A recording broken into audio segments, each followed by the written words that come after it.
thing for you to discuss actually, but I have no intention to go one by one. I like to just focus on things that we may encounter, because the rest, uh, it will be reinforced by the authority. The rest is being enforced by the authority. But for us, layperson, the public, at least you know some basic thing, and also having some guidance how to go about it, about inheritance. There are a lot of issues that we encounter today, and also the issue have been explained by our Prophet sallallahu alaihi wasallam. Example, today we are supposed to go in page number what? Page number 20, the fetus. There are two issues today that we may want to discuss is the fetus and a child of zina. Hmm? Now, when a person passes away, some related woman may be pregnant with potential worries.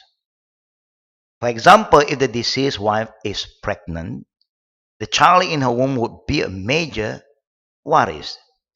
The condition for a fetus to inherit is that it is born alive. Hmm? Even for a brief moment. And our Prophet ﷺ have make it very clear from the hadith Abu Huraira. As soon as a baby cries at birth, he or she have the right to inherit. Yeah? Now, when we talk about this, it have a lot of things to do with what is happening to us today. Yeah? And that's why when somebody pass away together in an accident like what we have been discussing about, yeah, the plane that disappeared, there's a lot of things involved. It involves that if, example, we are not sure who died first. In Islamic law, if the plane crashed and we do not know who died first, that means in general we believe everybody died on the spot. Then among the family who are together, none of them have the right to inherit anything among themselves. The dead among the dead cannot inherit. You got that? But if you come to a case like you are caught in a situation and then one was wounded, one died immediately, the one who died later on have the right to inherit. You understand that? Yeah? They have the right to inherit. Suddenly after that, they die. After maybe one day, they die. So that day, because the one who died early, when he died, now this one who's still alive have the right to inherit. And then they die the next day. Whatever he inherits, then the children, the one who have the right to inherit from them, have the right upon that property. Okay? So that somebody was found dead under the building, but later on one was carried out in the hospital in the ICU, confirmed it's not dead yet. Later on they die. So the one who died later have the right to inherit. But if there's nothing confirmed that one died later on, then we consider all of them died same time. So among them, they have no right to inherit. Okay? Now we come to the children. Yeah? The Prophet sallallahu alaihi wasallam, yeah, did say it in one of the hadiths from Jabir and also Musawwir bin Makhrama. It's not in this hadith yet, yeah, but I'm sharing you with the other hadith. لا يرث الصبي حتى يستحل صارخا, meaning the new born baby will have no right to inherit anything until you hear them cry. If the baby is born, no sound come up from him, and then suddenly it's confirmed that he is dead. He have no right to inheritance. The minimum condition for a newborn child, he or she must cry. Normally, baby will cry or not after they are given. Normally, the fitra, they will cry. Yeah? Except a very unique situation like Isa alayhi salam. Prophet Jesus, he did not cry. Yeah? This is one thing that we want everybody to understand. Yeah? The second thing, the Prophet sallallahu alaihi wasallam did remind us about those who are pregnant, but there is no sign that the baby, maybe there's some living thing inside, yeah, in the womb, but it's not born yet, so uh, they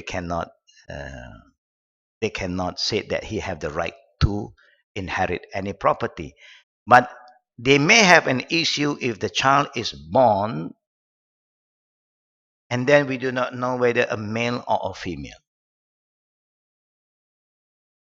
When you do not know whether male and female, it becomes khunsa mushkil. Khunsa mushkil. When you have that situation, there are few things that you can check. The Prophet ﷺ and the companion, they give some guideline. Even the great scholars of the four imam give some guideline. One, you see how do they urinate. How do they urinate? Yeah, the normal one we know. Everybody know how the normal urination is. Yeah? And in case that you know that the baby urinate the normal way like a male, then you consider him a male, or a female, then a female. Later on, you have other sign to confirm whether it's a he or she. Yeah? By whether she have, if a she, that means they are going to have menses. That is the fitra of a she. She's going to go through some menses. That means she will bleed. When a he don't have that problem. And that's why until today, the he is a he. A she is always a she. Yeah? Number three is how his or her body respond when they have, uh, if the breast come out, no, then we know that this is a she. If not, it's just a chest. Then it's a he. There are few things that you can confirm, yeah? From the normal judgment, the general guideline. But if still we are confused, then we have to go back to the specialist to finalize is he or she.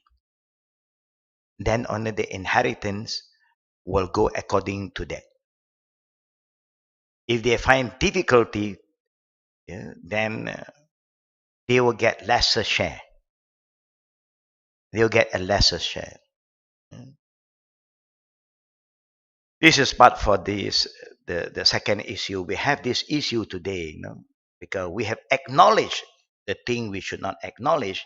Now it become an issue for everybody, yeah, about the he she or the she he. Yeah?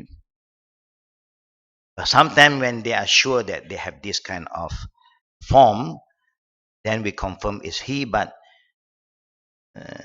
he want to be a she. No, she cannot decide. Certain thing we had nothing, we have no right to decide, but we must refer to the specialist. It's a problem. It's a problem. There's a confusion that we need to overcome because the Prophet do not want you to entertain all the gray area. Yeah, they want you to confirm either a she or a he, and then we will act accordingly. Yeah, that is for the first part. Yeah? The second part is about a child of zina. A child of zina, normally we call, there are two type of child of zina. One, if a woman conceive a child as a result of zina with a particular man, this child may not be considered that man's child because it's a zina. Yeah? Furthermore, the child may not inherit from that man, nor be inherited by him, both parties. That means if the child is rich one day, that man have no right to inherit anything from this this boy. And if the father is a rich man, the child have no right to inherit because it's out of wedlock. Yeah? That they cannot have the right. Yeah? That is rule number one. Yeah? But there is another rule called li'an. Li'an, maybe you come later on, but I will just have to remind us earlier. Li'an is a husband accuse the wife having affair with other men. That means suddenly the father have doubts about this baby. Or somebody put doubts in him. You look at the baby, don't look like you, man. Neither you look like her. So they put that doubts inside. And then and he maybe have the intention to create problem with the wife. So he jumped into this case and said that I don't accept this child. This is not my child. So he is accusing the wife having another relationship. The minute he accused him, the law of Islam said that they are no more husband and wife. They cannot be husband and wife anymore. And the time of the Prophet ﷺ, it happened. Yeah? It happened, mashallah. It happened to the extent that the Prophet ﷺ forbid the child to be named under that man. So that particular child will be named after her mother or his mother. You cannot anymore. Because you have said that this is not my child. Even biologically it is his, but he did not accept it and he accused the wife of having an affair with other people. So one thing the wife have to defend herself by saying Wallah 4 times that I have no relationship with other guy. This is my husband and this is the child of the father. And then the fifth one say, if I lie, may Allah curse me and curse all my family members. Li'an is a very serious case. When you accuse somebody, you have to bring 4 witnesses. And that 4 witnesses, of course, if you can't, then you can just swear. Islamically, if you can't bring 4 witnesses, you yourself say, Wallah, I swear the name of Allah, my wife is having an affair. What is your proof? I can't give you the proof. But I know. I'm a man, I know. Some men may want to say, I'm a man, I know. This is my wife. So one, Wallah. Second time, Wallah. Third time, Wallah. Fourth time. The fifth time, he will say, if I lie, may Allah curse me and curse my family. My mother, my father, my brother, my uncle, all my family. But before you do that, you must bring the family along. So that the family, before you want to make that kind of what you said, that kind of claim, your family must be there to support you. If your family knew that you are a great liar before, don't use our name. And then the court may just dismiss. Even the court dismiss him, but the court have to separate the wife with him. Because he have said it loud and clear that the wife is committing adultery or fornication. Khalas. They cannot stay as husband and wife anymore. Neither can they can reconcile. No rujuk anymore. This kind of divorce is forever. The first divorce you can reconcile, second divorce you can reconcile, the third divorce you can't reconcile until she remarried first. But this crime, because you have accused her, there's nothing for you to reconcile. Kalas. Is considered dead end. Now, how if he dare to say it 4 times with the name of Allah, the fifth one with the families to support that, even the family said, yes, I think your wife is having an affair. The family support him. Then he have to say that if I lie, I just create a story just to, you know, maybe because I don't like my wife, then Allah will have the final say. Now it's up to the wife now. If the wife do not defend herself, the wife may have to go through the hudud. The hudud is to stone her to death. Rajam. Islamically, I'm just going back to what Islam said about this. We know that the Prophet said a Muslim is not supposed to kill another person or kill alive or take a life except for 3 cases. Number one, if the person is a killer, then we have the right to ask a life for a life. Number one. Number two, if any one of you murtad and the court make the final verdict after giving you some reminder, after counseling you, you still want to declare openly, challenge the law openly, then death penalty will come. I mean, I'm saying what Islam said first, no? This is the law that is in the Quran and Sunnah. And the third one, when any married male or female involved in adultery while they are still married. That's why Islam allowed the man to have more than one if they know that the first one cannot, or fail to entertain the husband, then the husband have the right to go for the second, third, maximum the fourth one. Yeah? But this is just the rule. I just want to share with you about what the rule said. But if this kind of relationship between male and female do not involve married couple, then the punishment is just 100 lashes. And normally 100, they will die too. Normally because of the pain. It happened in the time of Omar, in the time of Ali, when this hudud was reinforced. It's not because they caught the person commit this openly. It's a person who commit the sin, come forward and ask for the punishment. Because for you to accuse a person is not easy. But if a person come to you and say, I confess, I have committed this sin. Neither you should entertain, maybe you do not know, maybe this guy is having some pressure, he want to die fast, So he want to make his life easier. He come to you and say, please, punish me. So you got to excuse them, go home. Maybe they are not in the state of mind. Something is disturbing them. But if they keep on coming and they confess, I commit the sin.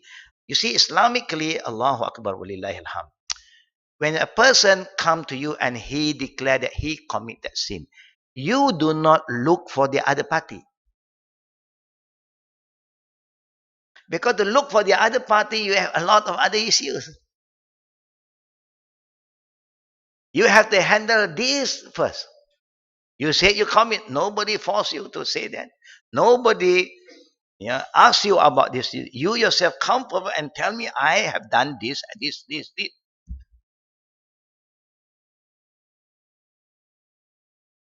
If you have been forced, if you have been forced normally, you like to cover yourself. You don't want people to know. And may Allah forgive all of us. And you have no sin. You don't commit any sin because you're forced to do something that is not right. But if you willingly get involved in something and later on you expose yourself, the one who exposed themselves is the first person that we have to handle with. So that we don't allow other people to create more fitna, to the other group of people. If not, then there will be a lot of issues. Because the one that you accuse, you must come with witnesses. If you don't have the witnesses, you must swear the name of Allah. Now, to do this swearing is not just, come to make the swearing. It's not just like this. Why must I swear? Unnecessary. We don't play with this kind of hukum unless everything have been done and the Sharia court, not the normal court, the Sharia court. Because the Sharia court, the judge, of course, he must know what he can do and what he can't do. Where the normal court, they may have a different verdict, but the Sharia court, swearing is in the Sharia court. And the woman who know that she do not commit the sin, she just have to say, Wallahi 4 times, and the 5th time the same. If I tell lie, then may the curse of Allah be upon me and be upon all my family. Both parties say that, the court will pass a judgment that no more husband and wife forever, number 1. Number 2, the court cannot pass any judgment. You dismiss the whole case and leave it to Allah to make His final judgment. Because they have swear with the name of Allah, everybody was given the right to protect themselves, and then later on, it's up to Allah. Because we have no proof. Unless there is proof, 4 witnesses, even the 4 witnesses come, then the court will have to check all these 4 witnesses' background, whether they are good friends, whether they are praying Muslim, they are honest or not. After the court are satisfied, still the woman have the right to defend herself. It is a lie. I swear the name of Allah, this is a fitna. I never commit this sin. 4 times. The Mahkamah Sharia have no right to pass judgment on her. Allah will make His final judgment. We understand this rule, inshallah. Yeah. So that we do not just jump into conclusion. The important thing is we cannot just jump into conclusion. Yeah.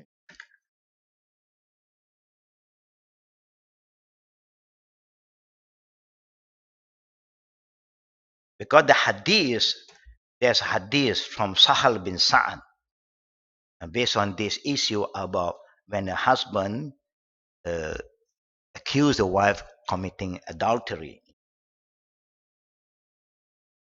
And you can get it in the Sahih Bukhari also, and Sahih Muslim about li'an, yeah? About the hook of li'an.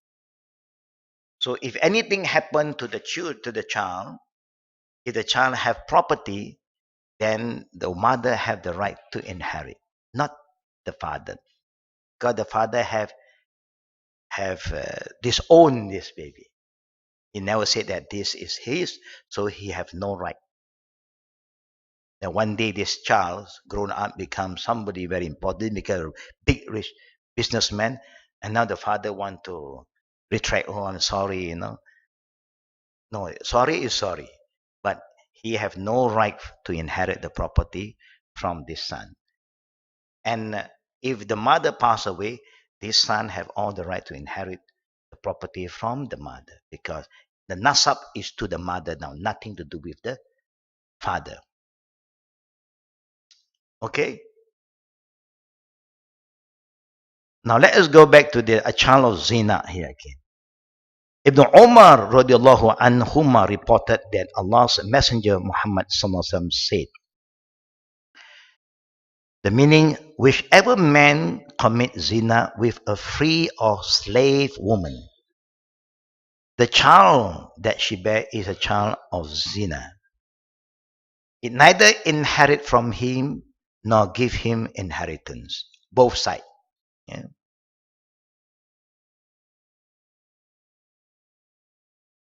We must understand when you commit zina with a free woman, that means not a slave woman, a normal woman, zina is zina.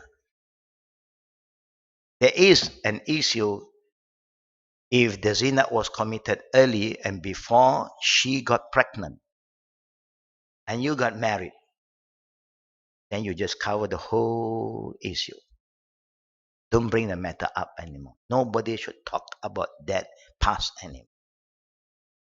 May Allah forgive both of them, and there's no sin on the child, and the sin of this parent have been, inshallah, been rectified by they commit themselves into marriage. Okay? But we are not going to give a green light for everybody to do that. It's just in case you encounter people like that, and that's why Islam quickly encourage we as parents to cover their eye by getting them married if they are the person who are involved, not the third party. Not the third party. Because the third party even have a good intention. Suddenly the one that we get involved is a foreigner and he said bye-bye already, he's gone. And now you have somebody who pity you, who love you so much, and the parent want to cover the whole episode. So they said, get married. We cannot get married until we are sure that there's nothing inside her. If you are not sure, we cannot jadi pak sanggup. Even our intention is so genuine, so good, because we want to cover the wrongdoing that been done, but we cannot do that. Because in the Quran said, you cannot marry a pregnant woman unless you are sure that you are involved directly and no other person involved. Then there's a different case. And the best thing is to do it before it's confirmed there is a soul inside. That will be the best. So that less fitna. Because you just get married after 4 months, you give a baby, it creates another fitna too. So quickly, when you know that something has gone wrong, out of control, parents should come in if they want to keep that baby. Not the normal situation is they encourage them. They bring their daughter for abortion. Okay, Islamically, you're not supposed to kill any soul again. So this is an issue that we encounter today. In the time of the Prophet, hardly have these kind of cases because Islam encouraged them to get married when they are ready, and all parents take out the full responsibility to support their children, even the children is still jobless, but the parent is there. Because last time you don't have this kind of job like today, So they just help the father, help the mother, do something in the farm. That's all. So life is simple. Today, life is become more complicated. Everybody want to see how much your salary is, Just want to make the walima cost you so much already. So Islamically, it's very simple. If you don't have enough money, you can get some kind of collection, inshallah. And you can do a potluck kind of walima. Everybody will come and bring some food and we share together. There's nothing wrong in Islam. Islam encourage you that. Or you own that slave. You own that slave, then you can have a relationship with her. But if she's a slave woman and you do not own her, so happen that you are the caretaker in charge of the slave woman, and suddenly you force on them. Of course, they have no right to fight for their right because a slave woman have no right at all. Slave men also have no right at all for anything. If other people will torture them, beat them up, if they complain to their master, the master may have right, but not the slave. The slave have no right. There is a status of a slave. That's why you see in the West also they have the same thing. When you are a slave, the master can just do anything, and the one who taking charge on you, they can even whip you if they want. You cannot complain. This is just to share with us. Yeah? And the child that she bare is a child of zina, because you are not the owner and neither you married her if she is a free lady.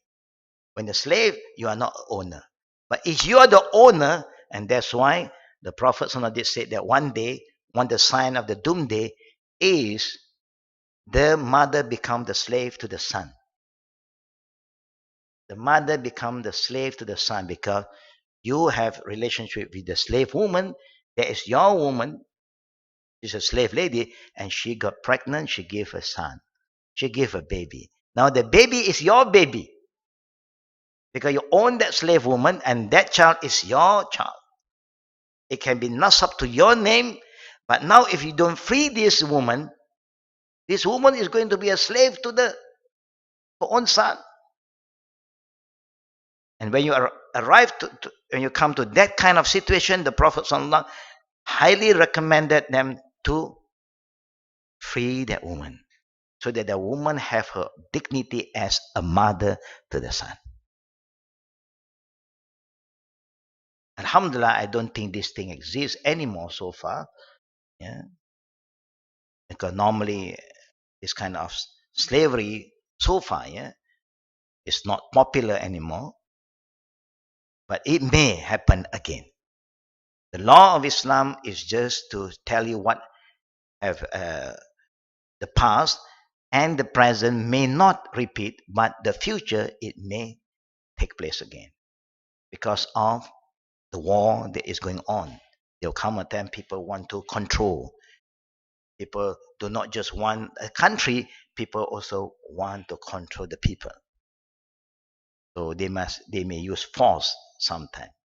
May Allah protect us, yeah, from that kind of environment, inshallah. I mean,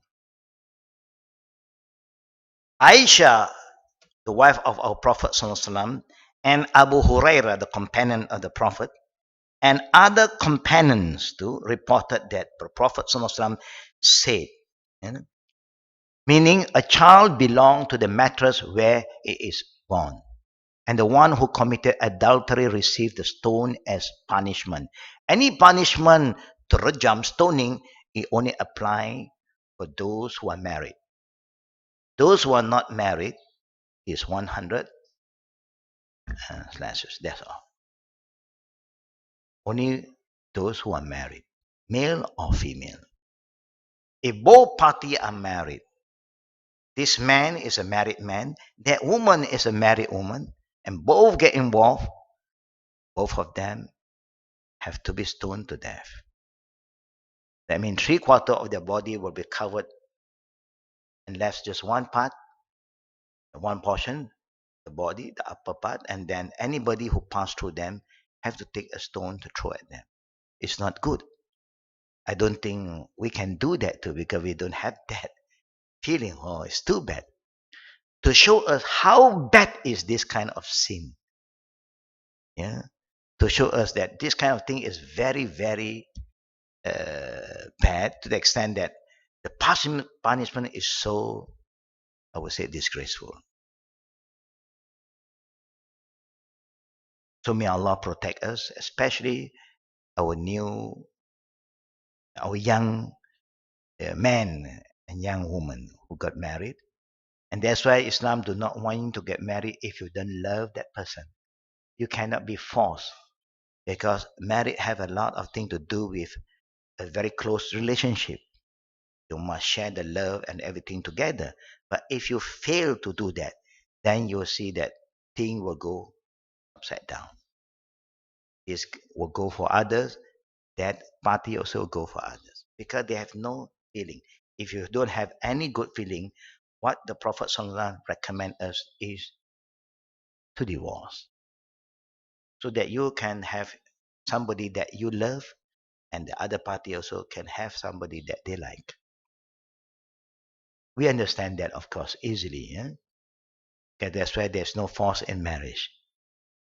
If you're not prepared, tell your parent, but the parent want to force you. You have all the right when the Qadi come. You cannot find anything to your parent. The only time is when the Qadi is around. You can even write a letter to him, a paper, or you can send an SMS to the Qadi. Today's world is so easy communication. Sorry, I don't want to hurt my parent, but I don't think it is fair. I have somebody in my mind, and my parents forced me to marry this guy. Even he have all the money, but I have no feeling. We understand that, yeah? And sometimes you have issue that we force our boy to get married somebody that they're not ready. They have their own people already. They have discussed with somebody already. Just wait for the times. Before they share with you, suddenly you confirm already. No, it's okay. I confirm everything. I've discussed with the other parents already, and everybody agreed. You don't do something funny behind us. You disgrace the family. So you may put him under the pressure. He may go along. Now, brother and sister, if you insist that to happen, that child, because they love the family, they do not want to create unnecessary issue for the family, they may just follow you. Okay, you have spent 100,000 now, finish. And after that, they don't have any relationship and they have the right to end the marriage. And now it's not your problem now. It's a problem that he have to face. He will have to talk to the girl, to the wife, so-called the wife. I'm very sorry. And of course, it may hurt the wife. Why don't you tell me? Just can't. Let me take the blame. Now people don't blame my parent now. They will blame me because I make the because I try to make my parents understand. They don't understand. Neither want to make them upset. I said, okay, I go along. But later on, I don't have any relation with her. And she was waiting. Nothing happened. You know. No, he looked this side. She looked that side. She was waiting. She's shy. Also, something new to her. And this guy is thinking of somebody, dreaming of what happened to the girl that I promised and so on. So it's not fair. Then he can talk. He can have that kind of discussion. A very straightforward discussion. It's not easy, but I've seen people having this problem before. Whatever Islam said about the rule of marriage and so on, it really happened in our society because I am exposed to all these things. So that's why I feel that it's real. And Islam, mashallah, is a way of life. Whatever that we encounter, Islam have an answer for it. So don't force them, please. As parents, I know we mean well, but this feeling, special feeling, nobody can force. The same go to the girl. If she is forced, and then when come night time, the man is going to approach her. But she can just say, I'm sorry. Maybe she have to lie, no? I'm having my menses. She lie again. So he was waiting for 1 week, 2 weeks. How long is the menses? You know? So there'll be another issue. She just cannot come to him. And she do not want to lie to him. But she also can take her stand now when she's strong enough. Say, my husband, I'd like to have a discussion with you. Now this is between me and you now, please. Don't involve our parent. It's my decision now. But now I'm in this marriage. I have the right to make a decision. Before, my right is been overruled. Now it's my life. I have to tell you.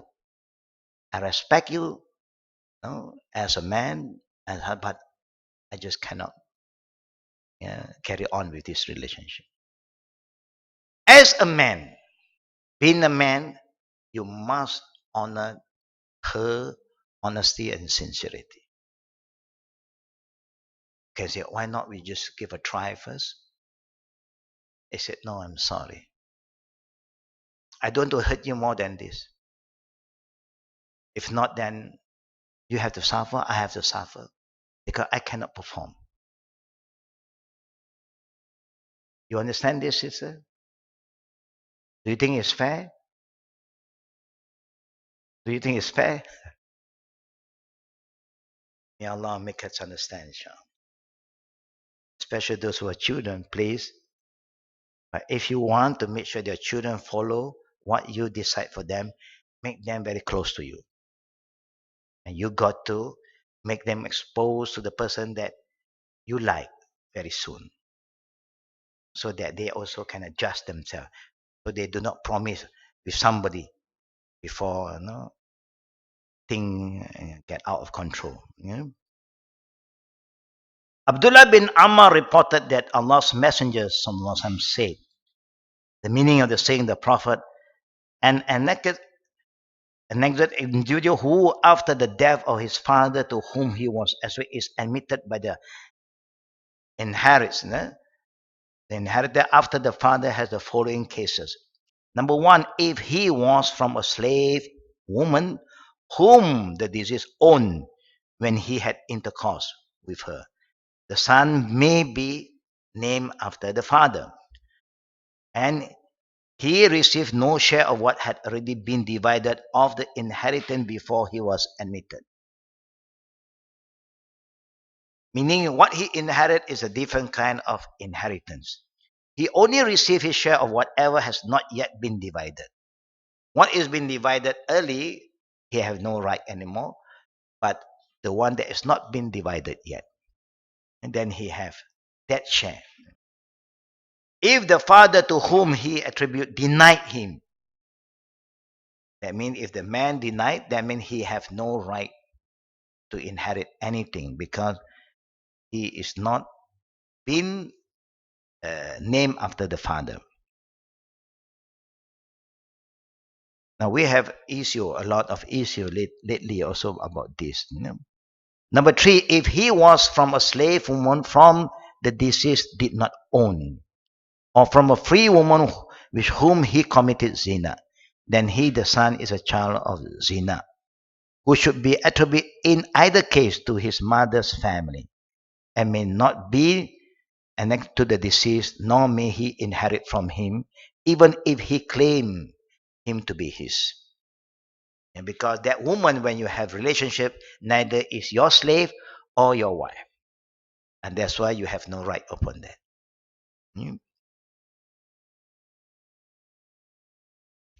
Lastly, child of a pregnant slave woman. It is not permissible to have relationship or intercourse with a pregnant woman who is a captive of war, because they would lead to confusion in the baby's lineage. And also reflecting on inheritance and other matter, it confuses a lot of situations. And that's why in the Quran make it very clear, you cannot marry so, included a pregnant woman. In the Quran, you have verses, people that you can't marry.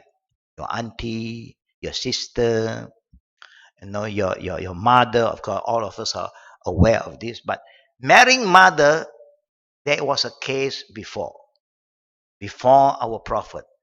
In the early time, is very common in the time of Nimrud.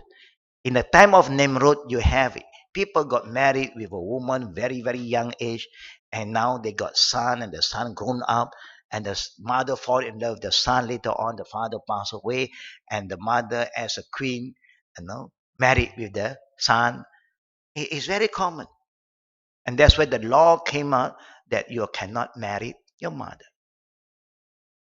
Even you love your mother still look very beautiful. She's very young.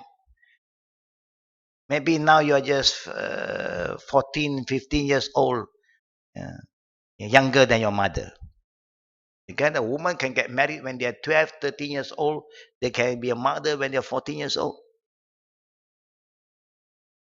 So it happened twice in the history of mankind. Yeah? So it's not something that Allah mentioned without a reason. There is a reason because it happened. It may happen that one day you love your sister so much and you are in authority, you want to marry her. It was allowed in the time of Adam for brother and sister to get married, but not the same twin, the other twin. That's why they say in Islam it's very important. You have more than one wife, you must make it known sometime because you may have problem with the children. If you keep it secret, too secret, it may create another issue. One day, this son get to know with that daughter, they thought that they are not brother and sisters. They may get involved. Even what they call reda'a. Reda'a is those who breastfeed any baby. You must make sure that they know who is their yeah their family who under the breastfeeding lineage, so that they know they don't get married among themselves because they can't. If a woman give breastfeeding for 5 children, not her children, now she must inform, get all these things organized properly because they cannot get married among themselves. Sometimes we are close friends, so then you got pregnant, the other friends also got pregnant. Now let us share, no? I feed your child, you feed my child, so that our family grow. It's okay. Islam is allowed, but be careful. Must make sure that when they grow up, they know who are they related to. This is nothing to do with inheritance, yeah, but this is something to do with the people they can't get married with. eh. Even biologically, there's nothing involved because of the breastfeeding. Abu Darda reported that Allah's Messenger Muhammad passed by a pregnant woman from the captive standing by a tent entrance after a battle. He exclaimed, perhaps her master planned to have intercourse with her. He was told yes. He said, I was about to curse him. A curse that would enter with him into his grave is a very serious matter. How could he make it the baby and waris when it is not permissible for him to claim it as his own child? Or how could he employ him as a slave when it is not possible for him to enslave him if he was his own child? Because you cannot make your children slave. You see? The children is a children. You don't like them, they're still your children. Yeah? Maybe they don't look handsome to you. Yeah? But you still have to honor their right as a free child. They are not your slave. But when you talk about the pregnant slave woman, that means that woman is being pregnant by other people. So if you're pregnant and then you're the captive of war, you cannot just go to her. You cannot do that. You do that is a curse from our Prophet Sallallahu Alaihi Wasallam. Yeah? To honor what is inside the body. That's why there's no policy of pak sanggup. The only thing you can sanggup is, okay, after you give birth, I married you. And the issue is there already. Can you name this child under the new husband? Can't. And that is the time you have all the bin to the mother. Or the registration in certain country do not allow that to happen too. It's not normal. So they've been with Abdullah, Abdurrahman, Abdul Khaliq, the servant of Allah. Khaliq is the name of Allah. Abdul Khaliq, Abdurrahman, Abdullah. Normally in our country, they will put Abdullah. But it so happened that your second husband named Abdullah, so it have less problem in the future. If so happen. But if not, then you have problem. And now there are cases that people want to go further and further when you get married, especially your daughter.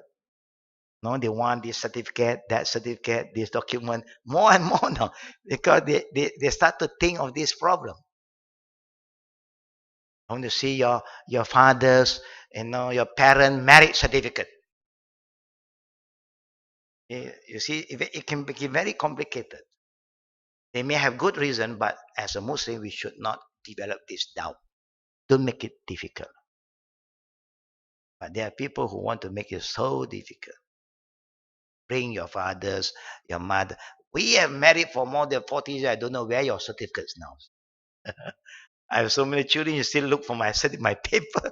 I don't know where it's gone. Oh no, no, you must come because I want to know when they got married. No? And then compare the age now. See. Sometimes religion can be very simple and it so can be very complicated when you become uh, or you entertain all this issue. Yeah?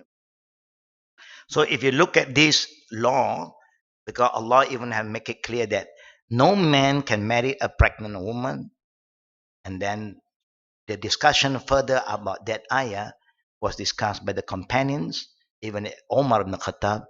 He do allow if the pregnant woman was pregnant because of the same guy,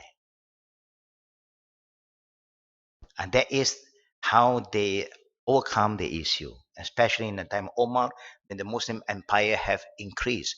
Persia and Rome, is under the Muslim now. The empire have grown so big, so there are more people coming to Islam. And when there are more Muslim, there are more new issues. You see, you don't have a lot of that issue in the first period because they are guided by our Prophet Sallallahu. And when the Muslim is still minority, thing can control better. But when the Muslim grow so fast, and you have all the different kind of background people coming to Islam, of course, this kind of issues start to come about. And there's a time Omar will say, my verdict is that at them married, one is confirmed that they are the cause of this. Get them married and close the case. So that they will live happily and may Allah forgive their sin. But the only thing that cannot is if you are not the cause of their pregnancy, you can't. So may Allah subhanahu wa ta'ala protect us and our children from all these issues that may can create a lot of doubt in the future.